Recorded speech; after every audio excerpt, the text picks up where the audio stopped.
Hey guys, Chris from 6++ here, and today I'm going to be giving you my tournament report on Twisted Onslaught, a 30-player event hosted by Twisted Dice. I'll be talking through the list, I'll be talking through my games, and of course I'll be talking about the plans I have for how I want to push the list forward. Let's crack on. So as those of you who follow the channel know, in December I began thinking about Ad Mech and wanted to take them on a journey in From Grey to Greatness, which was a video series I was running. After a while, like kind of a couple of months, I had some bits, I'd started painting them, but I knew the codex was due and I didn't want to make purchases of models that would potentially turn out not to be great. So I decided to wait. Eventually the codex did come out, and since then I've been feverishly buying, painting and the models necessary to kind of play with. As such, the list I took to this event wasn't at all what I would consider optimized, but it had some good stuff in it because, let's face it, at the time of recording, Ad Mech are ridiculously good, and as such I felt I had a decent shot.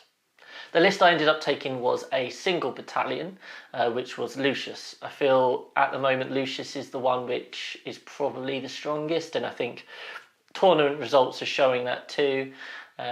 Most tournaments are being won by lists of 80 Lucius, Rangers and Vanguard. I wasn't about to do that, but having done a bit of test playing, Lucius seemed to offer just a bit more than Mars, so that's why I went for Lucius, and I was starting on 9 CP.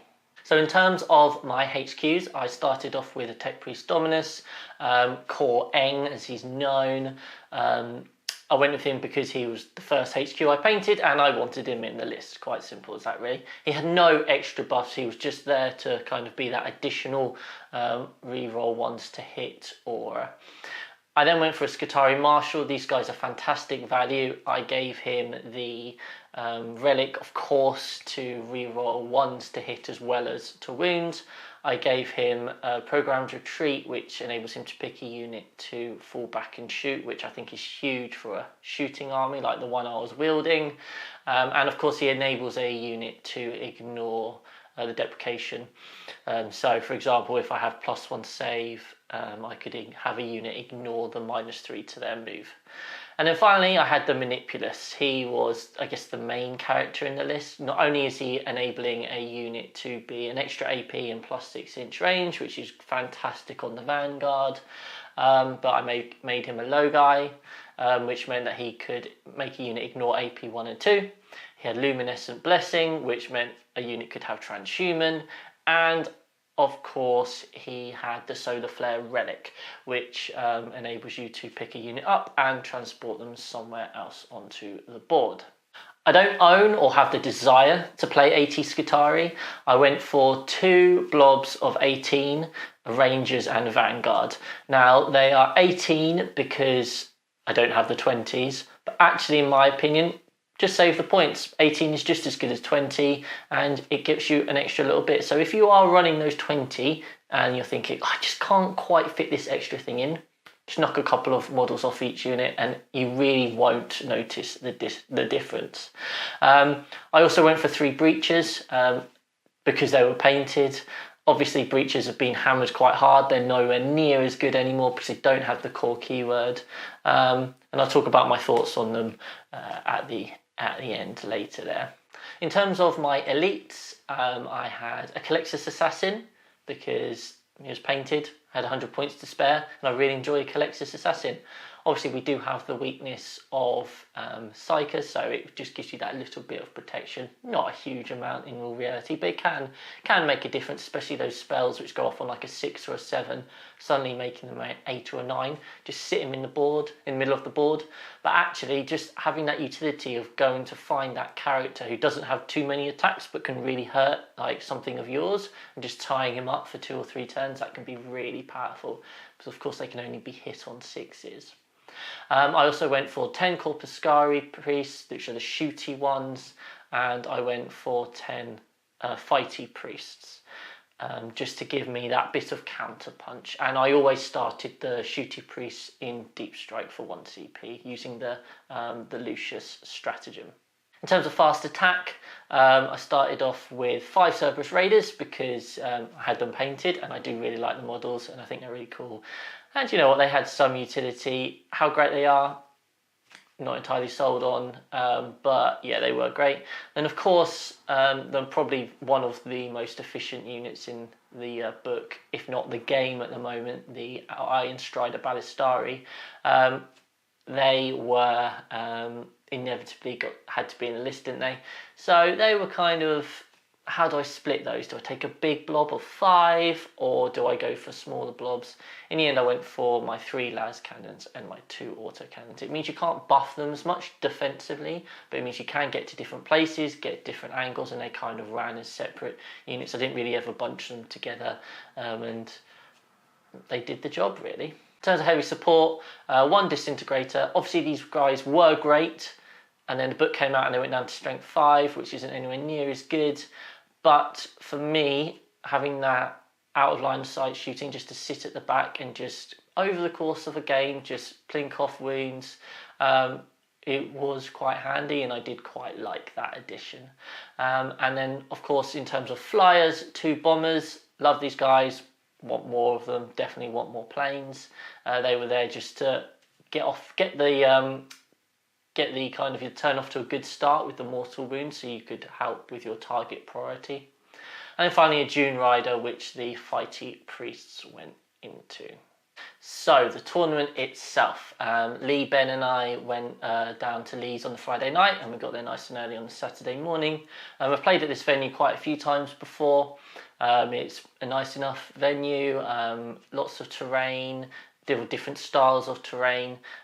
In terms of the amount of terrain, it did vary on the table. You certainly couldn't hide, you know, a lot of your army on some of the boards, but you know, it was enough and it looked pretty great. The way they had to structure the tournament because of COVID was we were putting pods, and then you could only play people from your pod. So there were 6 of us in each pod, and then your battle scores were sorted out at the end in comparison to all the other pods. So first game was against Zach and his Dark Angels. Now Zach is the runner of the LGT. He's a playtester. He's obviously played a lot of Warhammer and knows his thing. It was an interesting game in terms of my thoughts on how to approach it. In playtesting, I had played Death Guard 3 times, and it'd been a fairly easy victory, especially on 2 of the occasions. So I knew going into the match that, you know, these armies designed to be hard to kill. I could definitely kill them, but I didn't know what the Dark Angels would be capable of. Furthermore, they had quite a lot of output. His list was based around Terminators, which wouldn't die, so that they could score him his objectives and score him his his to the last points and that sort of thing.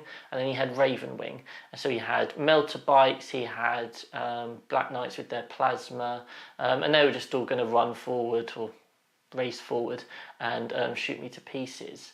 So yeah, as you can see, there is only one picture.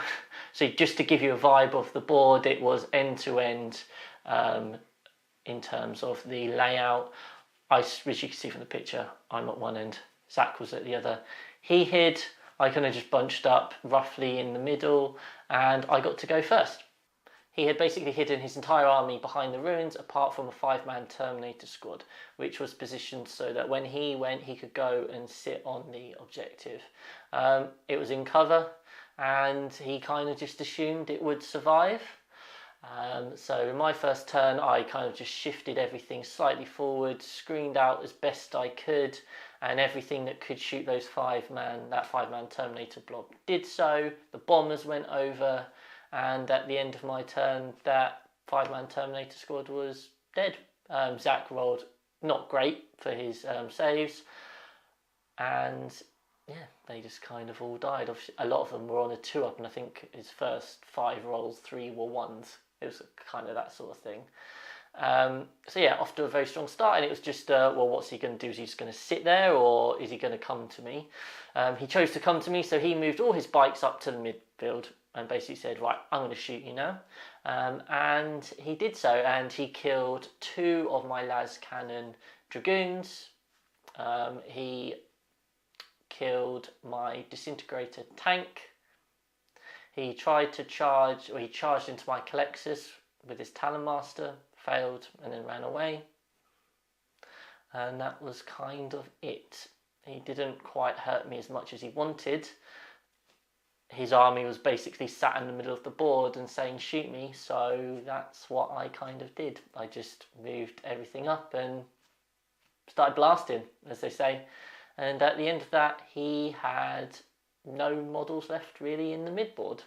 It was pretty brutal. On top of that, I even forgot that my vanguard and my rangers ignore cover. So, and I still managed to blast through them all.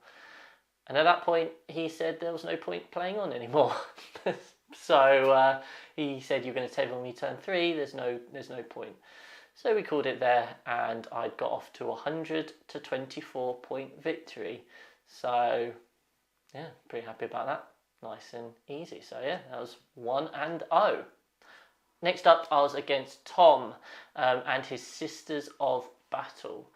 Tom's a really nice guy. We had a great time, lots of bants, and he was running, as I said, Sisters of Battle. He was a very experienced tournament player. He's clearly done the circuit, so I knew it was going to be tough. He also was well practiced with the army, and I didn't really have a clue what I was doing with the army still, and I especially had no idea how to play into Sisters.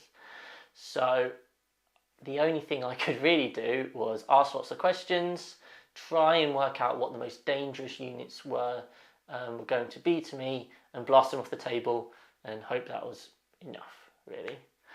As you can see from the picture, we have kind of got an old school Dawn of War deployment. There was buildings to hide behind. There was a big ruin in the middle. We ruled it that you could put models inside your building, so we kind of did that. But we just put them on top of the building just so you could see what was where. And yeah, in terms of his list, so he was the order which enables you to just keep getting miracle dice, and he used that to fuel one of his secondaries, which meant that he could just keep getting the secondaries. And then in terms of his list, he had Celestine, who's quite nasty. He had a few characters, including one who was very good in combat. He had like 4 5-man battle, 5-girl battle sister squads. He had 2 or 3 units of the sacrosancts, the ones with the shields, which put out a lot of hurt in combat. He had retributor squads. He had dominion squads with the storm bolters, special storm bolters that can do mortal wounds. He had rhinos. Yeah, he just had a lot of units really, and it was clear that they were all there for a purpose, and they were all going to be able to do a lot of work. I wasn't sure whether I wanted to go first or not. Everything was hidden, apart from he just put 1 unit of sacrosancts and basically all his characters in the middle of the board. And I thought maybe going second with everything hidden would be beneficial. He'd probably kill a plane, maybe 2, but that was it. So I won the dice roll off. That was 2 6s in a row to go first. And obviously only had 1 target really, which was the stuff in the middle of the board. So that is what I went for. My 2 bombers went straight over them in kind of like a cross V, so that I was able to, still stay on the board and get my engage on all fronts. I rolled 5 mortal wounds into these 10 ladies, the sacrosancts, and it meant then that I had I think in total something like 48 stubber shots. I had my Disintegrator missile and blast cannon. I had the autocannons all firing into these 5 sacrosancts. And at the end of that, 1 was still alive. So yeah, that was, now just to clarify, these are 2 up, 4 up, 1 wound models. So, okay, make of that what you will. So that's quite frustrating. What was more frustrating is that I had forgotten that Celestine has a 6-inch heroic intervention. So she heroically intervened into my plane, which just so happened to be the one without the chaff launcher, and that one got smashed to pieces. I did make it explode, but pretty painful. So it was over to Tom. I was still reasonably hidden, but we wanted to see what he would be capable of next. He destroyed my other plane, which also then exploded. He destroyed my disintegrator tank. Other than that, and he killed my 5 raiders. But other than that, he didn't do a huge amount, but he had pushed up into the midboard. So same as game 1. I was like, well, I don't really know what to do. Let's just move slightly up and unleash all the guns hitting on 2s, and hopefully he'll be dead at the end of the turn. You know, who needs finesse? Now, an interesting point here. His army looked really cool. He painted the entire army in this like ghost like vibe. So he'd kind of gone for a blue and then yellow and green washes over the top. And each unit had these little clippers on the bottom to show that they were different. They were separated in different ways for different colours. It's still really hard to pick out what unit is which when you don't know the opposing army, because they all just look the same. The amount of times I was like, what one's this one? What one's this one? Trying, because you know, when you're firing off 70 shots or 50 shots or whatever, you're obviously trying to split your fire as best you can. So it was a bit confusing. Like that's no slight against Tom, but it's just an interesting thing to note that when you are playing against those armies where everything is in that kind of that blanket scheme, it actually is quite hard to pick out what is what. Anyway, eventually I took a very long time on this turn because I knew this was the most important one. I spent ages working out all the angles and that sort of thing. At this point, when I dropped down my corpuskarii, I realised that they've only got a 12-inch range. In my practice games, I just assumed they were 24. All of a sudden, corpuskarii weren't as interesting.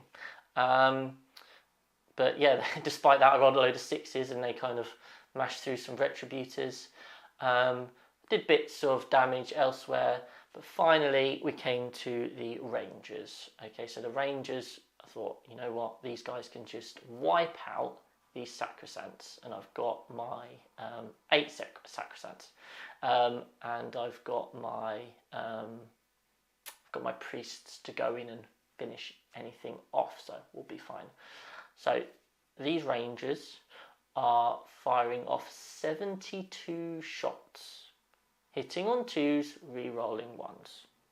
Okay, just get that in your head.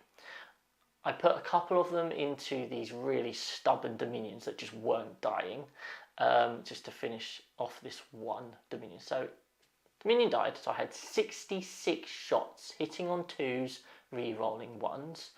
I would have been wounding on 3s, but he made them -1 to wound, so I was wounding on 4s. I got through 33 wounds. Okay, so they've got 33 saves on a 3-up. So that is the unit dead. Very clearly dead. He made 30 saves. And then 2 6-up for no pains. So after my 66 shots, there was 1 dead sacrosant. So that was quite painful. And at that point I was thinking, not ideal. Moved over to the vanguard. They picked up, I split my fire 3 ways and they picked up those 3 units. They didn't let the team down. And then the priests charged in. So the priests charged into these 7 sacrosants and killed 4 of them. Not the best. And then 6 of my priests die to 3 of them. So that was what you call a killer of a turn. And I kind of just then went, I think this might be game. And sure enough, he then just went and pretty much wiped me off the board. He just charged in, did some shooting. It was just a bloodbath. And I think at the end of we carried on playing, but at the end of turn 3, my culexus was left. So I lost 97-38. Pretty brutal. I think you can put the loss down to a combination of factors. First and foremost, he's a very good player with a very good list. I am an average player with a not at all optimised list. I didn't know the matchup, I didn't know what to target, didn't know how to play it. The dice rolling obviously wasn't ideal. He did roll very well, but I don't think that really affected the result, and I certainly wouldn't blame the game on the dice rolls. So yeah, at the end of that, I was now 1-1. And then BCP stopped working, so we couldn't allocate who we were playing against. So we kind of had to discuss it as a group, and I ended up playing Stacey, lovely chap, who was running Necrons. Stacey was running Necrons with the Silent King and 2 20-man warrior blobs, and he supplemented that with a Doomsday Ark, Scarabs, Tomb Blades, and Annihilation Barge, that sort of thing. So it was a bit of a mix. He lost his 2 games. I don't really think I should have been playing him, but that's just the nature of the pod, really. And yeah, it was a bit of a bloodbath, to be honest. I got to go first. I decided to just, for lack of a better phrase, finish him as early as I could. So my raiders moved up the left flank and charged into his scarabs, because obviously they get a pre-game move as well. I picked up my vanguard blob, moved it to the right flank, and just blasted into a warrior squad, wiping it from the board. I then fired my lascannon chickens into his Doomsday Ark. They completely fluffed, and I only did 4 wounds to it. And then my Disintegrator cannon went into the middle warrior blob, which was kind of designed to go and hold the middle objective. And on top of the 2 planes that had flown over that blob, he had about 8 of them left. So it was a pretty brutal first turn. The writing was very quickly on the wall. In his fight back, he didn't really kill much at all. I think he might have killed 1 lascannon chicken with his Doomsday Ark. Killed a couple of raiders in combat with the scarabs. That's kind of it. He put his chronomancer just onto the objective in the middle of the board to start scoring some points. But yeah, it wasn't that great. And then on my turn 2, I just started killing more things. It's not really much to talk about in this game. Basically, turn 3, he said, we can kind of stop now because you're about to table me. And that was it. It finished because I failed spectacularly with engagement on fronts. I just hadn't quite got my positioning right. I only finished on 92 points. He finished on 37. But yeah, we called it after turn 3. So that was my 3 games. I finished 12th out of the 30. Obviously my 38 against Sisters just was nowhere near good enough, really. It's a really hard tournament to kind of sum up because I had 2 non-game, or I basically had 3 non-games. They just went horrendously either way.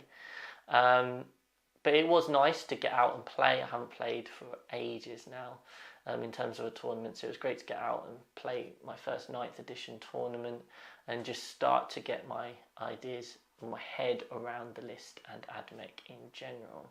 In terms of how the list performed and alterations that I would like to make moving forward, in terms of characters, I think having the Dominus is just dead weight. I would either go for a Tech Priest, so he can make my Disintegrator always hit on 2s, and maybe add in another Disintegrator, but I'll talk about that in a second. And so yeah, or another Marshal, but probably another Manipulus, to be honest. But yeah, I don't feel the Dominus is useful in the list. I never needed him, really. He was kind of superfluous. In terms of troops, Obviously, I think at a minimum you need one vanguard blob and one ranger blob, potentially a second vanguard blob just to offer you some utility in terms of the stratagem and moving solar flaring them across, but I certainly wouldn't take any more than that. I'm not interested in running lots and lots of Scutari troops. That's just not my style, and I also hate the idea of building and painting that many. The 3 breaches, they were okay. I think I would actually quite like to try 5 of them. I could see there being a bit of future in running 5. Because then they've just got a bit more oomph to them, a bit more presence. Realistically, I just use them to hold a backfield objective, but quite often I probably didn't, and I could have been a bit more aggressive with them. As I said, it's very hard to judge based on the games I played. But yeah, I could definitely see myself trying out 5. I do own another 2, they're just not painted, so yeah, that might well be something I go down the route of. Corpuskarii, 12-inch range, not ideal. Not really sold on them. I've got enough anti-horde shooting in the list. The Electro Priests I do actually quite like. In a practice game they managed to one-shot a rather hard to kill Nurgle Demon Prince, so they've clearly got a bit of potential, and I think you do definitely need some counterpunch. So I could see myself keeping them, and the Dune Rider is really nice because those 16 stubber shots, they seriously do work. In terms of the Ballistari, I've obviously got 5 at the moment in the 3 and the 2. I could probably see myself pushing it up to trying a different detachment as Mars, and then running 2 lascannons, and 2 autocannons, just to make the most of those Mars rerolls. In terms of the Raiders, I think I'm just going to go down the route of infiltrators. Much rather infiltrators, because then we can just start in the mid-board. Quite like the idea of a 10 and a 5 and a 5, so I'm really pushing into those infiltrators. Obviously that means I would have to get rid of other things. That's probably when something like the Priests would then completely drop off. I have to experiment with list building and see how it goes. I love my bombers, they're there to stay. No other words need to be said on that, the bombers are great. Then the Disintegrator. Now, it did a bit. I quite liked it. It's nice. And, at the end of the day, if it dies, who cares? So the opponent's targeting it. I'm like, yeah, feel free to waste your shots. And actually in Lucius, on a 2-up save against 1 damage, you're pretty much immune to that chip damage. I'm going to be going to a lot of the LGT events over the coming months. And if you've seen the terrain pack, there is going to be terrain everywhere. Like, it's going to be really hard to... targeting things out in the open, so actually having a couple of those disintegrators might be really handy, and that is another reason why I could see myself moving towards a flyer list, because then your opponent can't hide. If you're taking 3 bombers and 2 stratocopters, you can just, and you get turn 1, you can just imagine everything flying behind the lines, pew pew pew, disintegrators, pew pew pew, solar flare, a vanguard unit, pew pew pew, good game. Potentially. So I do think 80 Vanguard or Scutari in general will struggle on those sort of terrain setups if your opponent can just hide. I also think I probably need to build my list more with thinking in terms of secondaries, because I did struggle occasionally to pick secondaries, so that was just something to bear in mind. So there you have it. There is my recap of the tournament. As I said, it's nice to get out and play, and it was just a one-dayer, so there's not too much on it. My next event is August the 21st in London, Summer Slaughter I think it's called, going with Lean Ben again, so that will be an interesting one. I'm definitely going to try and take a stronger Ad Mech list. I'm sure there will probably be a nerf or 2 by then. It really wouldn't surprise me if some points costs changed. So we'll see how that goes. I won't be taking a load of planes just because it's a nightmare to carry on the train, I imagine. But yeah, I'll be taking something a bit nastier than what I've been taking currently. So yeah, if you are interested in more tournament reports and you enjoy the content on our channel in general, please do give us a like and a subscribe, and I shall see you soon. Take care.